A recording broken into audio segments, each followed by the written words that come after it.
வணக்கம்.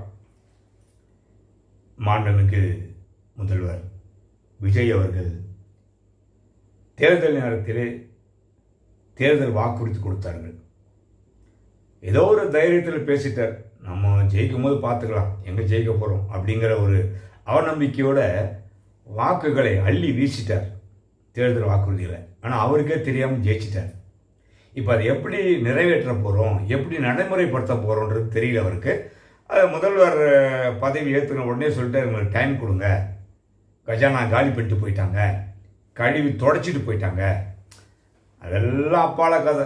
அதெல்லாம் அப்படி தான் இருக்கும். அதிமுக ஆட்சி ஆளும்போது தொடச்சிட்டு தான் போனாங்க. திமுக வந்து ஆள் இல்லையா? திமுக கொஞ்சம் வருமானத்தை சேர்த்து கொடுத்து தான் போயிருக்காங்க.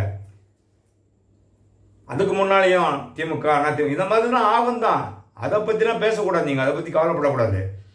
ஆனால் மக்களுக்கு என்ன சொன்னீங்க, என்ன வாக்குறுதி கொடுத்தீங்க, அதை நீங்கள் நிறைவேற்றணும். வந்த உடனே 200 மீட்டர் இலவசம் மின்சாரத்துக்கு அப்படின்னாரு. ஆனால் அரசு ஆணையில் என்ன இருக்குன்னா 500 மீட்டர் யூஸ் பண்ணுறவங்க, அதுக்குள்ளே யூஸ் பண்ணுறவங்களுக்கு 200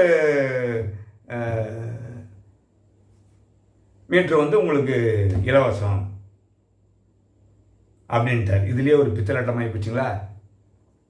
அதுக்கடுத்து 2500 ரூபா கொடுக்குறேன்னாரு. அதை கையெழுத்து போடல, இதில் மட்டும் தான் கையெழுத்து போட்டிருக்காரு. 6 சிலிண்டர் கொடுக்குறேன்னு சொல்லியிருக்காரு. இதெல்லாம் ரொம்ப கஷ்டம், நிறைவேற்ற முடியுமான்றது ரொம்ப கஷ்டம். அதான் எடுப்பில் கஜானா காலி பண்ணிட்டு போயிட்டாங்க, முடியல அப்படின்ட்டார். நான் வாக்குறுதி கொடுத்த நிறைவேற்ற முடியாது அப்படிங்கிற மாதிரி சொல்லிட்டு போயிட்டார்.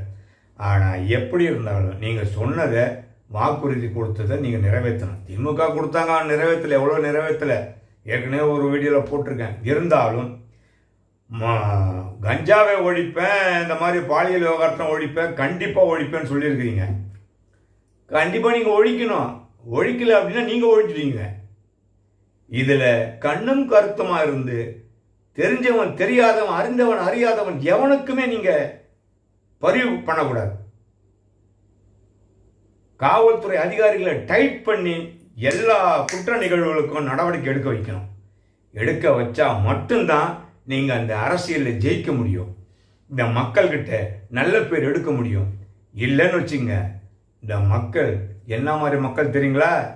இன்னைக்கு எப்படி உங்களுக்கு வாக்கு போட்டு அரியணையிலேயே ஏற வைத்தார்களோ அதே மக்கள் உங்களை கவுத்துடும் செய்வாங்க.